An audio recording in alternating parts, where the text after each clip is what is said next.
YouTube to pick up here. Hello and thank you for joining. You're watching Muga News, Utopia News, special feature. We're talking today about Age 95's final changes. Your host, Wind, and I have several guests here with me today. People you know and love or maybe hate, Saps FFW, Smiles, and Benji. Currently in the chat room right now, we're going to talk about the final changes. I just want to let you guys know that I have highlighted them all in a Word document, which I will share after the show, or who knows, maybe I'll share it in the news channel while somebody else is talking when I have a moment to flip between screens.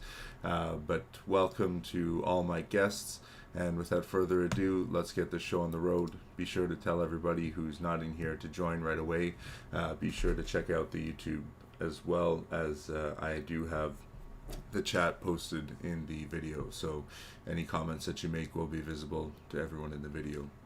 So be sure to do that. I do apologize for the bit disorganized, but it was really hard fitting these strangely strange windows that were mostly landscape or, you know, and sideways more or less onto the screen. But just bear with me, I'll adjust them during the show. So is there anything that you guys want to talk about just right off the bat that stands out about this age, just in general, you think would be different this age, you know, since the last age that, well, we're still playing the last age, but, you know, compared to this age, what do you think is going to be some major differences here?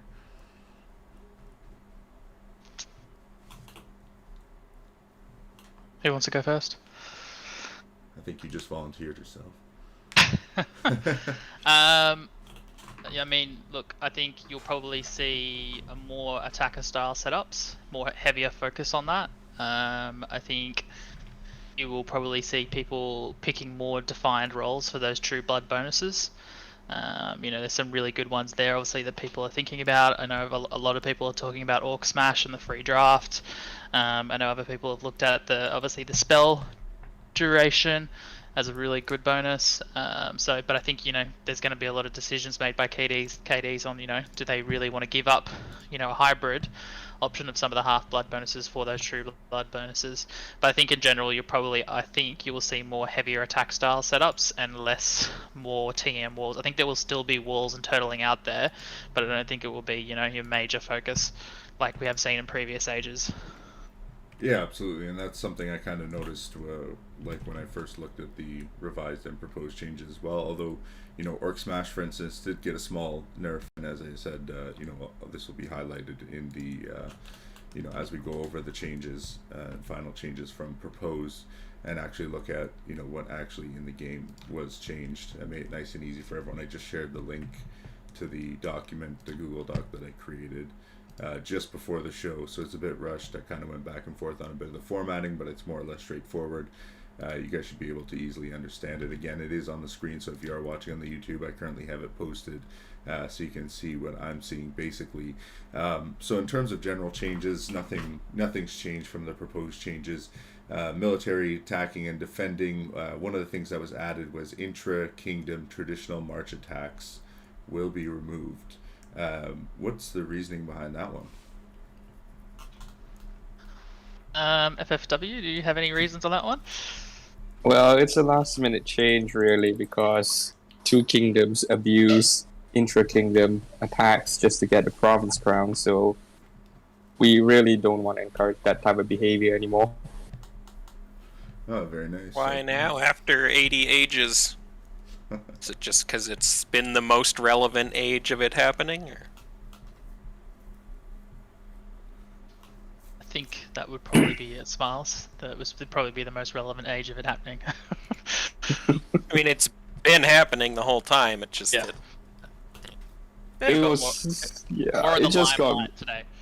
It was just it's a lot worse because we don't want to encourage a behavior where we sacrifice the entire kingdom for a single province. Yeah, and as we know, there are some kingdoms that basically do that. You know, they all feed into the one province, and that province goes for certain crowns. All right, so I think that one's pretty straightforward. Moving on to relations. Forced ceasefire for aggressors can now be used after 16 ticks since last attack instead of 24 ticks was removed and replaced by forced ceasefire for aggressors. Aggressors cannot use force ceasefire against a kingdom that is at war. That one seems like it's kind of a tongue twister. So let me just read this again. Aggressors cannot use forced ceasefire against a kingdom that is in war. How would you even use that? You can just use it. They go to war, 24 hours later, you force CF them. Which means now if you wave someone really hard and they dodge off into another war, you're going to have to use actual diplomacy, or you're going to have to raise in, because there's no way for the aggressor to close relations. So kingdoms, once they leave war, they're probably going to want to leave war a little bit early, because presumably the aggressor is going to be watching for them to drop war so they can instant CF as soon as they leave war, so they don't get surprise button. I'm not sure I like the change. I think it's just going to cause people to raise into wars until they get a CF. That's insight? actually the intention of the developers, actually. Well, okay. There's a more, yeah. We want to more focus on a diplo, the developers. Yeah, basically developers basically said, defender, you either diplo it or you're getting screwed. Wow, okay, so there's no more just shut the doors and pretend nothing's going on and do what you want. Well, I mean, you can, but there's more consequences now. So put your charm pants on, people, when you're trying to diplo this age. Absolutely. Black. Absolutely. That's an interesting one for sure. I think everyone will have a little bit of trouble remembering exactly how that one works out. Other than that, nothing else was really unchanged on this one. Moving on to the thievery side of things, everything, Insight Riot's cap was introduced at 18. Honor thievery gain has been reduced, except for propaganda, assassinate wizards, and greater arson. The magic section that was in the proposal has been completely removed. That was like, fireball damage reduction, damage reduced by exposed thieves, and nightmare moved to war only. So I mean, I like that. I mean, I'm sure the TMs out there are pretty happy about that as well. Just a quick look at the rituals. What I did here is I put the rituals up on the screen, and essentially what I did was I highlighted in blue below each one what they were before, so you can kind of see what's been changed around. And we have gone over this before. This is nothing extremely new. I don't think we really need to talk about this too much, unless there's a specific ritual you guys wanted to go over. I think you guys made it pretty clear that some rituals are being changed around and certain things were just being swapped out. But other than that, most of the rituals are relatively similar. A major change would be Onslaught, for instance, where you basically get an OME buff and a reduction to military wages instead of the standard, 20% enemy casualties on attacks. You can find that now on expropriation, which before did not have something like that. So I think we're going to see more expro, that's for sure. I think this is good because it helps broaden the horizons of all the kingdoms out there and allows them to use different rituals and experiment with different strategies, while still getting some pretty sweet bonuses. Because I'd say expropriation is probably not one of the more commonly used ones, and a lot of people like to fall back on Onslaught and Havoc, are very common rituals in war. Did you guys have any comments or anything you wanted to say about the rituals at this time? I think you'll just find that they've been diversified a bit better, and it will provide kingdoms a bit more flexibility in terms of their choices, rather than just like one or two default choices every single time going into war for the most part. So I don't see that as a negative. I think that's actually going to be a really good change. Awesome. And I'd like to again welcome all our guests. Right now we have David C., Tom in the house, as well as many other regulars who like to come see us. Thank you for joining. Phoenix Fox, Milkman, Evil Queen, Knox, CSUDR, Bog, Hey, Andy, Eldest, and Tonal. Welcome. Thanks guys for joining the cast, and I hope you enjoy. And again, if you wanted to ask any questions or if there's anything you wanted to say, feel free to raise your hand and we'll get you in on the discussion so you can ask your question, or just kind of idle until you feel like you have something to say. Other than that, dragons have been unchanged essentially. I think some of the wording has been like a bunch of the wording was rearranged in the final changes, almost like it was written by a different person. from scratch, or just, I don't know, they just wrote it however they felt made more sense. But there was no real change there. Unfortunately, the war declaration, the aggressor button has been completely removed. That's not happening. This whole explore pool thing that was going to happen, that's not happening anymore. Buildings have been kind of switched around. Guard stations no longer protect science books from learn attacks. This is standard. Hasn't changed since proposed. University, again, protects against learn attacks. Existing book production bonus and science spawn rate increase remains the same and unaffected by BE. Watchtower, that's unchanged. We're going into the races now. Essentially, there isn't too many changes on them, but we'll just look at them quickly. If you look at the screen, basically what's in red is what the proposed changes were, and what's been highlighted in green is what the actual final changes are currently. So some things have been added, some things have been removed. So if there's anything, is there anything specifically about Avian you guys wanted to talk about? Just looking at it now, attack time was nerfed a little bit, 15% instead of 20. Birth rate was reduced a little bit. It went down to 30% from 35. A second penalty was added, minus 10% building efficiency. They're definitely going to feel that one. As I said before, the proposed changes, the penalties didn't really feel like penalties. It was kind of just like a slap in the face. So it's nice to see that there's actually some penalties, real penalties associated with these picks, because they're, to be honest, even everything was just so easy to play before. I mean, now you have to actually think a little bit about it. And the only, there was no change to True Blood bonuses on Avian. Half-Blood bonuses, the attack time stayed the same. Birth rate was reduced to 15% from 20%. And that's pretty much it for Avian. Did you guys have anything you wanted to say about Avian for this age, Saps or NG? No, not really. I mean, I think they're in a good place. I think they're very playable. I think, depending on how you want to set up your KD and what your strategy is, they can be executed in a very good way. So I'm happy with them at the moment. What about you, FFW? We basically took feedback in this age that Avian's +1 general was really too strong and too powerful, in the sense that it gave too much flexibility to the person picking Avian. And stables, on the other hand, isn't really a real penalty, especially for outer protection when everybody has 10 value offensive specialists and Avians have 12, which is pretty much automatic stables. So that's why we included a 10% building efficiency penalty.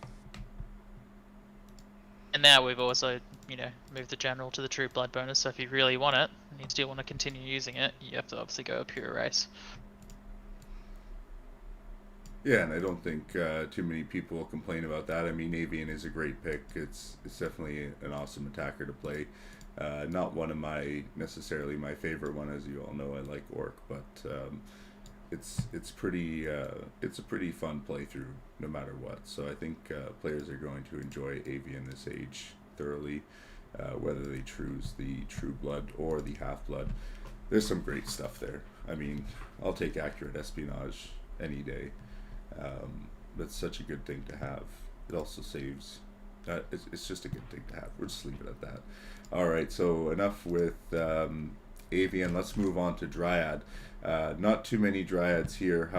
Changes to Dryads here. However, one specific thing to note is that they did lose their additional 200 wizards that they were going to get. So that slightly hurts them just a tiny bit at the beginning of the game compared to having them. But they do get those soldier. They get the extra 200 as soldiers and specialist credits. So that was one of the things that changed. The minus 10% to building efficiency was removed, and instead they got minus 10% to combat gains. Seeing as how this is your support caster, that actually kind of works out better for you, because it helps with the WPA and TPA dilution as you grow. Generally, these types of provinces are kind of turtley or slower attackers. So it would be better for them, at the end of the day, this is slightly better for them Anyone who's played it would know why. Some of the elite values have switched around. They got a +1 on offense, so 14 instead of 13, which has raised their net worth by a 0.25 on top of the 7, so 7.25 per elite. The only thing removed from the True Blood bonuses was the -10% sabotage and instant spell damage received, but they did get immune to dragons, and we know how much everybody likes to use dragons. On the Half-Blood side, let me just confirm there's nothing else down there. Yep, nothing else was changed on there. As I said, welcome everyone, and if you want to ask any questions, feel free to raise your hand and we'll get you into the audience, and you can speak and ask your questions, or say your piece, whatever you want to talk about. Did either of you guys have any feedback or anything you want to say about the Dryad race? Do you think we're going to see a lot of them this age? Or simply like a bare bones skeleton crew, essentially just covering support spells?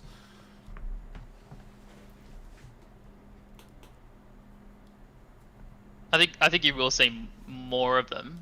You know, we've talked about it ourselves, Wind. I mean, I personally myself wouldn't use them as a core, if that's what people are thinking about. But you know, power to you, do what you want to do. I think they've really fallen into that nice kind of support attacker role. And I think the current kit that they've got in place for this set age coming will be good. Yeah, so I think, again, it's going to be a fun one to play. We should see, you know, my estimate is that we'll see 2 or 3 of them at least per kingdom, although there is the chance that someone might decide that they want to have half their core as these you know, support casters, or more, maybe the entire kingdom. I wouldn't be surprised. I have seen pure Dryad kingdoms, and you know, there's always that one human kingdom that's out there, human, or you know, whatever, and they're usually pumping science and stuff like that. But they can be pretty tough, like a human sage kingdom, for instance. That's a pretty tough kingdom to beat in a war situation, but they are very limited because of their selection. Very focused though. You definitely have to control the recon. But enough about that. Did you guys have anything else you wanted to say about Dryad, SAPS, FFW, or should we move on to Dwarf? I'd just like to remind everyone that having your Dryads immune to dragons doesn't mean that you don't help the kingdom slay the dragons. Yeah. That's a good reminder. I think everyone out there should be aware of. I mean, this is a team game after all, so be mindful of. Unless they want to run 25 Dryads, you know, power to you. Yeah, no, absolutely. I'm just gonna. That sounds like a Smile setup. Oh man, you guys are giving him ideas. He's just sitting there in the audience now. Smiles, if you want to jump back in, just let me know. Raise your hand and you can come back in. Either way, we're looking at Dwarf now. Nothing was changed on the bonuses side. However, they did get a increased food consumption that went up by 50% to 100% now. Other than that, they got a buff to their elite unit at a cost of 0.5 net worth additional, so 7.5, and they get a 13 and 6 instead of a 13 and 5. On the True Blood, now this is one of the True Blood bonuses that was changed probably more than anything else. They lost that defensive WPA, they lost the instant spell damage reduction, they lost the free raise, but they still get the free construction. But they do get a plus 20% capacity bonus on buildings, homes, stables, and dungeons. That's very interesting. So these guys are definitely geared to be attackers, that's for sure, especially with this ghost workers as well. You know, True Blood Dwarf is definitely going to be a powerhouse and one to watch out for if played correctly. On the Half-Blood bonuses side, the only change was a reduction to the extra building efficiency that went from a 15% to 10%. There's not much else to say here, guys. I mean, this is a solid attacker. I wouldn't mind playing this, you know, but I have such a bias towards Orc. But we'll look at that last, as Orc is the last on the list. Did you guys have any feedback on Dwarf at this time? I think you'll definitely see a lot more Dwarf next age. That's for sure. obviously that last minute addition that we put with that 20 capacity will change things a little bit for people. We did, have that free construction and free race for a period of time there, but I think we realised how strong that would have been.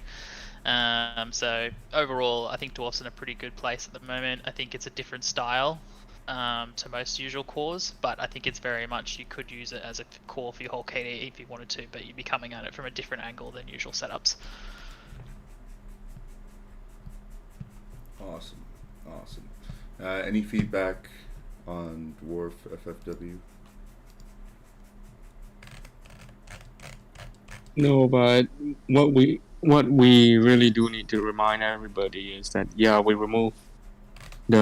we remove free raise, so you do still need to spend credits or gold to actually raise your buildings. You don't get free raises, just free construction.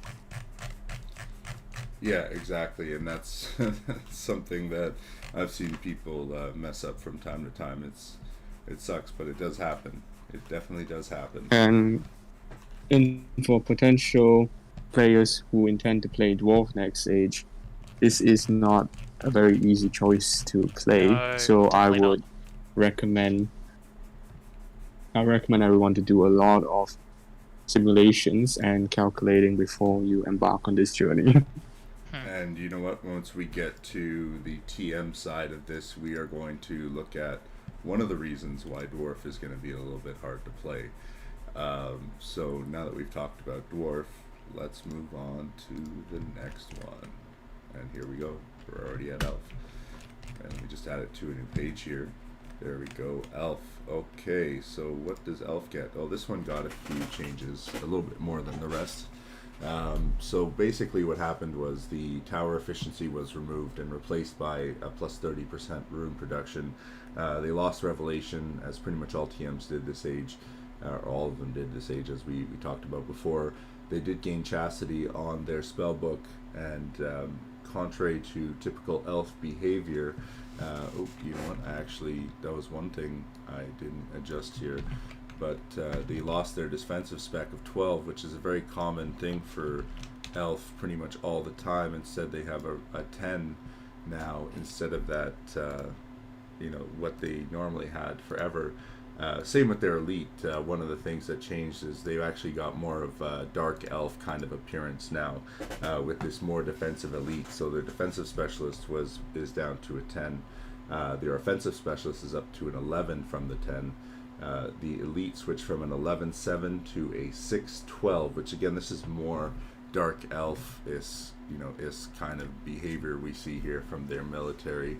On the True Blood side, they lost the instant spell damage, which we kind of talked about before already. That's sticking, but they still get the duration increase on offensive spells and self spells, which is very nice. The mana recovery +1, that's always nice. On the Half-Blood bonus side, they got a plus 15% room production, but lost their bonus WPA. However, the guild's effectiveness was increased by 25% to 75%. So that's pretty nice. That is pretty nice. I foresee lots of elves this age. It's definitely going to be a fun one to play. What do you guys think about elf? You want to go FW? Alright, so when we actually meant that dark elves and elves mended fences and joined together, that's what we really mean. They have the bonuses of an elf and the army of a dark elf. And that's what we're seeing here for the next age. Basically, tower efficiency and room production basically means the same thing. We just clarified it better so people would understand that you just get more rooms. Yeah, exactly. The instance, we wanted to create elf as more of a super mage archetype that focuses on duration spells, so we moved instant spell damage away from True Blood Elf. Yeah, and I think that's more of a common thing that we would see on a Dark Elf as well, is that instant spell damage. On Elf, I think it's more common to see spell durations. Maybe not on the offensive ones necessarily, but definitely on the self-spell. I think Elf and Ferry have both seen that many times. Did you have any other feedback, Benji? Just a bit of clarity here. Yeah, sorry, Win. There's a bit of Just one last thing about the Yeah. Half-Blood bonus. They do get pitfalls, so they don't just get meteor showers and blizzard. It's also pitfalls that they're getting. Oh, nice. Yeah. See, I missed that one. So pitfalls. All right. Be sure to check out the document after the show. Be sure to save a copy if you'd like the changes for yourself, as I will be editing this, and it is live edits. So be sure to check it out after the show and save it if that's when you're going to save it. Thank you, FFW, for pointing that out. Benji, did you have anything to say about Elf at this time? Look, things pretty much the same stuff as FFW has just basically said. It's pretty much a super mage now, which is kind of what we intended it for it to be. If you wanted to hybrid it, you know, you've got that option, and it's still not going to, you know, heavily impact you. But you know, yeah, it's a good race in my opinion at the moment. Awesome. So that's good good information about Elf. Let's move on to Ferry now. Ferry, this is one of my favorite roles favorite races to play when I do play TM, which is very rare. I don't normally play TMs at all, but basically what happened here is they got a spell rune cost reduction that was increased to 50% from 33. However, it excludes the ritual now. Whether or not it did before, it's actually in brackets now, so it's firm. We always see this, you know, age over age when the spell rune cost shows up. People are always asking, does that include the ritual? So thanks, guys, for clarifying that right off the bat. In terms of the penalties, you know, that this is unchanged from the revised changes. They lost the income penalty. However, it was replaced by the 10% population penalty. They lost Tree of Gold, Revolution, and Chastity. However, they gained Invisibility, which kind of makes me think that this fairy is going to be, you know, your standard thief mage, which is kind of the trend for it for the past few ages anyway. So nothing really out of the ordinary here. Their offensive specialist got a boost of 1, so it's a 10 now.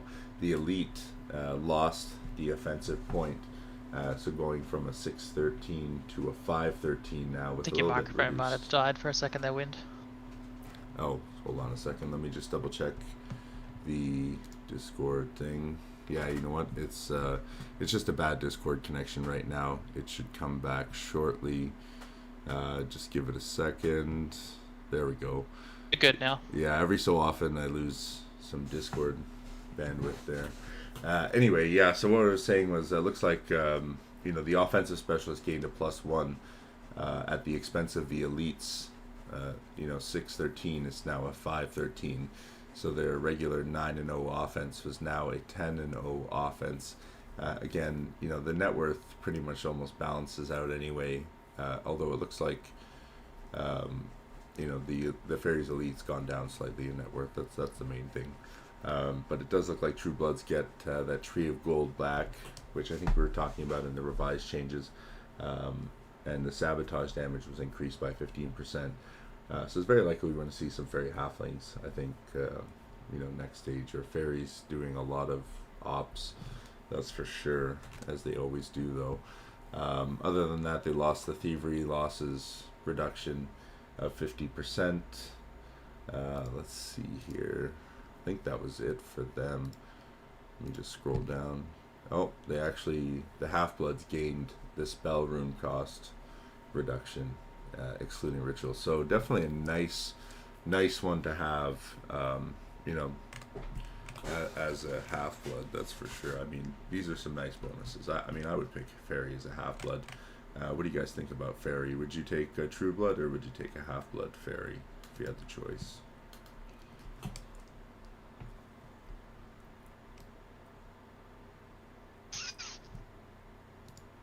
I think it really depends on what you're wanting to do as a kingdom. I mean, I can see the advantages of a True Blood for certain setups, but I can also obviously see the advantage from a Half-Blood perspective. I mean, I'm partial to probably a Fey Elf myself. I don't think I would really run anything Halfling, Fey or Fey Halfling personally, with that pop penalty. But you know, Yeah, I'd probably lean to at the moment. Yeah, I'm not too excited about the population penalty, but again, something you can easily work around. I think Ferry's going to be a powerhouse no matter what. This one's going to be, I think, just fairly easy to play, especially for people who are used to playing TMs. It's going to be a nice one. All right, Saps, did you have something? But I also think, Go ahead. I was just going to say, I think the other thing that people are really going to have to think about is now that we've got Tog underneath True Blood, that's really going to be a hard decision for people. How bad do you want that Tog? Is going to be a real struggle for Kingdoms. Yeah, and as you can see, elites are very expensive, as always, 1500 GC, so definitely something nice to have, that's for sure. Was there anything you wanted? Yeah, I think Benji's pretty much said everything with Ferry. I would caution everyone that Ferry is the hardest TM style race pick to play. So fair warning before you pick Ferry. Yeah, there's definitely, it's not super exciting. It looks a bit shaky, but you can definitely make this work. So don't be afraid. Just do what you want to do. Alright, let's move on to Halflane. Now, this is probably my favorite TM one. Halflane, they had their TPA bonus reduced from 30% to 20%. They lost the thief cost reduction. However, they did gain a +1 stealth recovery per tick and 100% Thieves Den land effects. I'll totally take that for the loss, of the thief cost thing any day. They have to access the standard things: propaganda, assassinate wizards, steal warhorses, greater arson, and they start with an additional 800 thieves. Nothing else was changed on their penalties. However, their spellbook, they lost invisibility and of course revelation. That kind of sucks that they lost invisibility, but again, that's something you can live without. It's not a huge deal. One of the biggest changes though is their elite. Their elite net worth really got cut a bit. So did the cost, however. They only get a 10-6 elite now instead of a 10-10 nice balanced elite. I could easily see them, stacking with, due to the nature of this race. I could easily see them stacking elites faster than anybody else just because of their ability to steal gold. And with a 10-10 elite, their goal would just be to convert essentially all of their troops to elites, besides of course their wizards and thieves, and then they sit on a nice high net worth and be real troublesome for bigger fairies or elves later on down the road. Provinces who typically would like to stay untouched from propaganda and greater arson can be very, very bad for TMs. So aside from that, the True Bloods lost the Thieves' Den effectiveness. However, it was added on to the Thief, or to the Halfling just by itself. Same with the Stealth Recovery. They kept the population bonus. Trained Thieves with Specialist credits was removed. However, the Thief cost on the True Blood was reduced by 50%, which was, again, just to remind you, taken out of the original top of the Halfling bonuses, just in general. That was put down. You got 50% minus now instead of 25% into the True Blood. On the Half-Blood side, the TPA bonus was removed, the Thieves' Den effectiveness was removed, Quick Feet and Invisibility were again removed, so no invisibility at all for Halfling, but they did get a plus 50% to Thieves' Den line effects. So still a great pick, that's for sure. Anyone who picks this is definitely going to be happy. I think we're going to see a lot of Halflings this age, just because propaganda is becoming a lot more popular recently, and I've been seeing a lot more kingdoms using it more often, and just more Halflings in general since we started to see the TPA bonuses or Thieves' Den effectiveness come back for them. What did you guys want to say about Halflings this age?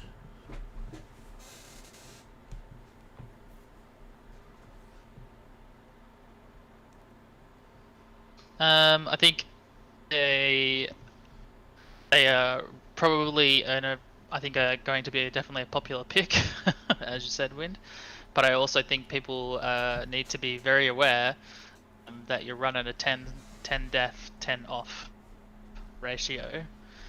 So don't expect it to be, an easy static. I guess if that's what people are thinking they're going into out of op.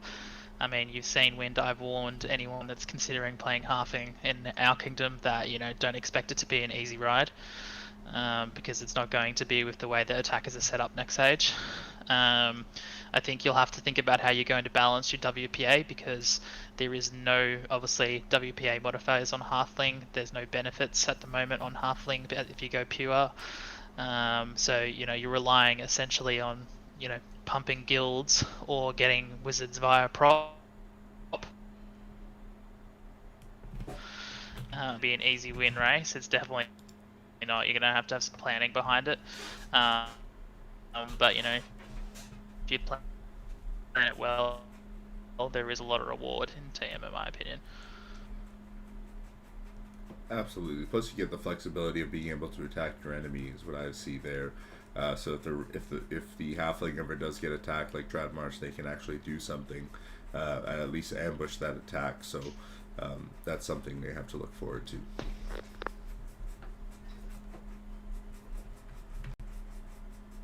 We have a question here on the YouTube channel. It says, how difficult was it to balance halfling combined with the different half-blood? Halfling troop values without the pop bonus seems like it will struggle. Do you have any feedback on that question, FFW?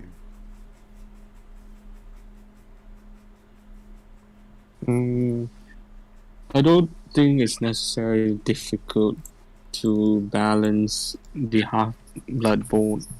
halfling primary pick, considering that the thieves' den efficiency is incredibly high for just a primary pick. So I would recommend people balancing it in a way that you get other buildings such as forts and guilds for your other deficiencies. Yeah, absolutely. I mean, that Thieves' Den bonus is massive. I wouldn't discount that in the least. So anyone who's out there, I mean, it's all in your comfort level as well. Like, I mean, if you're just looking for a free ride, any TMs, that's not going to be the case this age. You're going to have to be a lot more active than usual. That's for sure. It's really a trade-up Wind. Does somebody want that pop bonus, or is it more important than to get extra guild production by going elf, half-blood, or something, or do they want that rune cost from Ferry? But I think those are good decisions if we're in that place where players are struggling to kind of pick between them, because of that balance. I think that's a good thing for us to have. Absolutely, and I think the players have always wanted a little bit more balance, more options. And I think that was one of the biggest comments we had on the revised changes, was that people wanted to see more balance between the true blood and half blood bonuses, just so that everyone just doesn't go with all pure bloods, because I mean, we do want to see some half blood action. I mean, I can see a few combinations already that would be fun to play. Maybe not the most powerful in their own regard, straight up against more of a specialized province, but you could definitely lay waste to core, for instance, no problem with a lot of these half blood combinations that I'm seeing here. Did you guys have anything else you wanted to talk about on Halfling before we move on to the next race? For me. All right. So we're looking at human now. Human kind of, nothing really happened here. They start with one extra scientist. They lost their hero's inspiration. On the True Blood side, the bank effectiveness went away, and on the Half Blood side, the income bonus was reduced from 20% to 15%. Otherwise, human has more or less stayed the same. Definitely going to be a tough pick as normal for humans right out of the gate, due to various things. However, it will be a mid to late age powerhouse. Did you guys want to say anything at all about human? I mean, it doesn't seem like it's really changed very much, and in my mind it's always been kind of an econ banky sciencey province that attacks and kind of turtles out by keeping their elites home later on. Look, I mean, I've played human a few many ages now. And yeah, they're just a strong science race with good econ behind it if you play them right. They are going to be a mid to powerhouse late game, I would say. But you know, there's going to have to be a lot of planning behind it. I can see also that Smiles wants to speak, Wind. Thanks for And pointing that out. I think the only thing that people need to realize is that they don't have, you know, that massive loan protection that they've usually had.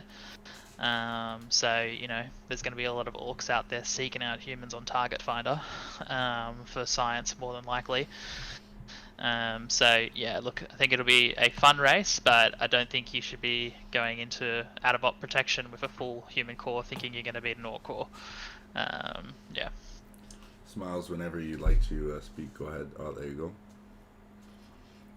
Yeah, I think like what Benji was saying, without the learn protection, without amnesia immunity, they're gonna struggle a little bit late age unless they can really coast that like 8 million book plus mark.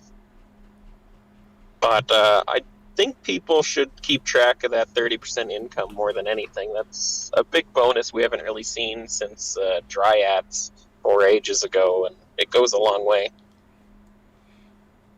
Yeah, exactly. So they're going to have one killer ceasefire, that's for sure. Especially once they are buffed up with all that science late age. You know, it's going to be easy for them to fund things, that's for sure, or pump other provinces. Did you guys have anything else you wanted to say about human before we move on to the last but best race? Done from me, unless FFW you had anything else to say on human. I think I've said in proposed before, if you pick human, you're not expecting to win out protection. So you have to play your age very carefully. Wise words from FFW. Alright, now on to Orc. That's the best one. Okay, so few nerfs here. Oh, not really a nerf actually. I mean, you kind of traded up for combat gains. So we went from 20% to 15% enemy casualties. And from 15% to 20% combat gains, so that's a pretty good trade. I mean, I would like to kill more troops, but combat gains is always nice, and I know how to make that work.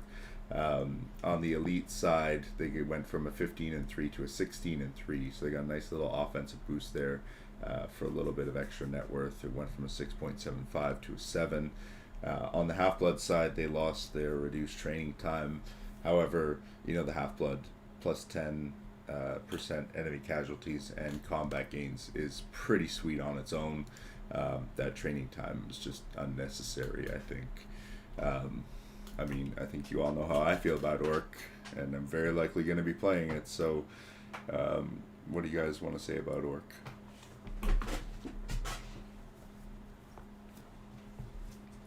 I mean, look, Orc smash, Orcs hit, Orc attack. You know, it's really the concept of the race. You know, the SE penalty, I will remind people again, do not, that is not a small penalty. You will feel it later on. I think, look, I think they're a really good core. I think it's really a decision for Kingdoms of how badly do they want the free draft and Bloodlust versus going a half-blood bonus of something else. But overall, I expect we'll probably see a lot of Orc, both Half-Blood and True Blood next stage. Yeah, absolutely. I mean, Orc would be a great combination just to get that extra combat gains and enemy casualties. I mean, this would be an interesting combination for like a Dwarf Orc, possibly. But anyway, I'll let you guys decide what you guys think is a fun thing to play or what you want to play. I don't really want to limit anybody. Other than that, I'll open up the floor to just a general discussion now, unless you guys had something. I'm pretty sure I had a bet with FFW that I think I'm going to lose, that I thought that Human would be the most popular pick, but he's pretty confident it's going to be Orc, and I think I'm going to lose that bet.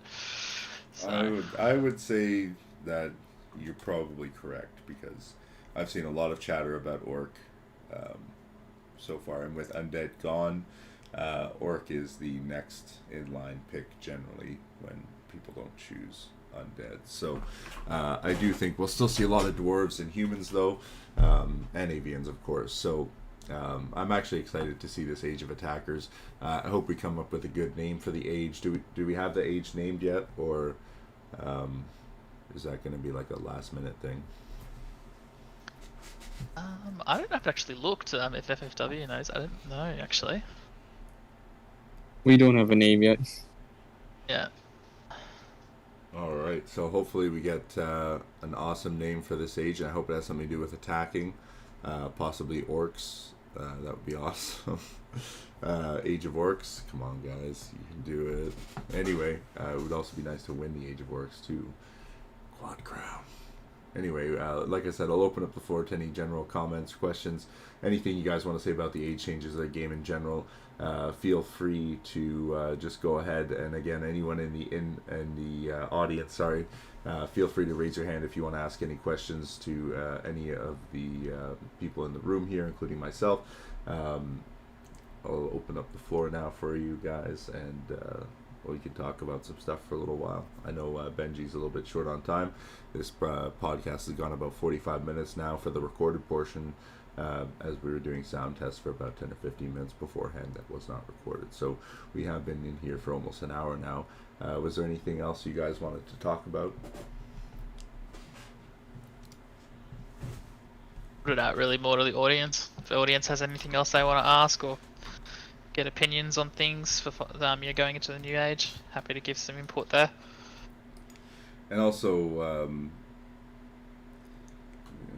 if you guys really want to talk about setups or things like that, since we have so much time, feel free to reach out to me, and maybe we can have another podcast discussion about what would be a good kingdom setup, or just good combinations in general to pick for your attacker core, TMs, pure mages, pure rogues, whatever you guys want to talk about.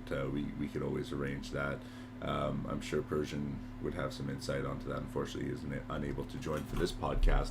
But of course, anyone in the audience, if you want to ask any questions or say anything in general, now is the time. I'm just going to browse through some of the Utopia rooms to see if anybody else has said anything pertaining to it. Where is my forced war? Yes. Not here.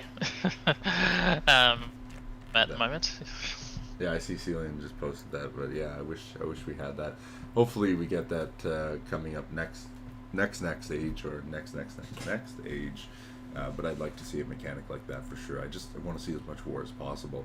I think the most wars we've ever had ongoing at one time in the past few ages has been about, maybe the maximum was 15 or 16, I think I counted one time. That was a long war cast. It takes a lot of time to go through all those wars when they do happen, but I think the most ever was like 30 wars, and 14 were concluded and 15 were still in progress. Again, probably one of the longest war casts of all time. But yeah, so if you guys want us to do another special podcast, feel free to make suggestions, requests, but we can help you guys out with that. Or just feel free to message someone in a DM, and I'm sure they'll be more than willing to help you out. But again, podcast is probably the best way to do it, so we can reach the entire audience, and everyone doesn't ask the same question to Benji 2,000 times over as to what he thinks is a good core is. But yeah, I mean, we can definitely help anybody out who wants some assistance on that. Again, if you want to see a podcast on that, just let us know. I'm sure we'll be more than happy to oblige. Guys, is there anything else you wanted to say to the audience at this time? Well, just a couple of things to look for in the coming age. So one of the things there are 3 things which we are currently working on, and we like to share that with the audience to get them a bit excited about the age after next. So the 3 things we're working on is, firstly, we're still looking into the aggressive button, but we will need to balance it significantly before we can have a go at it. The second thing we will look at reshuffling would be the dragon bonuses, and as promised in the age 95 discussion, undead will return the age after next, so they're not gone for good. Of course, the undead are just taking a little nap And with that in mind, again, welcome to all our guests. Unfortunately, you've come at basically the end of the show, but of course the floor is still open, so if you want to ask any questions, feel free to raise your hand or send me a DM or something like that, and I'll relay the message to whoever wants to answer it. Again, thank you everyone for joining. Again, special thanks to David C. for keeping the game alive and making this all possible. And of course to all the other supporters who joined for the live cast here as well as in YouTube. Special thanks to my Kingdom mates who are currently here right now, as well as former Kingdom mates and some of our developers and writers guild from the Utopia News team who are currently working on making Utopia a better game for, so we can hopefully capture some new players. So thank you everyone. Thank you for joining. Be sure to keep an eye out for the next Warcast when the age starts. That will happen. I'm going to try and do one at least once or twice a week, depending on how my schedule goes. Currently with my new job, it's kind of hectic. Basically, I'm working 7 days a week, and that's not going to change anytime soon. Like 10, 12-hour days every day except for Saturday. So I don't have the most spare time in the world, but I do have time off, and I do have times where I can do the Warcast. So hopefully we'll see some more of those next age. Again, I will be playing as well, so I won't exactly have all the time in the world to work on Warcast and podcasts, but I'm going to do my best to bring you as much content as possible. Thank you everyone for joining me tonight. Special thanks to FFW Saps Smiles and Benji for joining in on the conversation. And again, thank you everyone for watching. Thank you everyone for participating and making this all possible. Thanks everyone for joining, and have a great night and enjoy your weekend. Thanks, guys.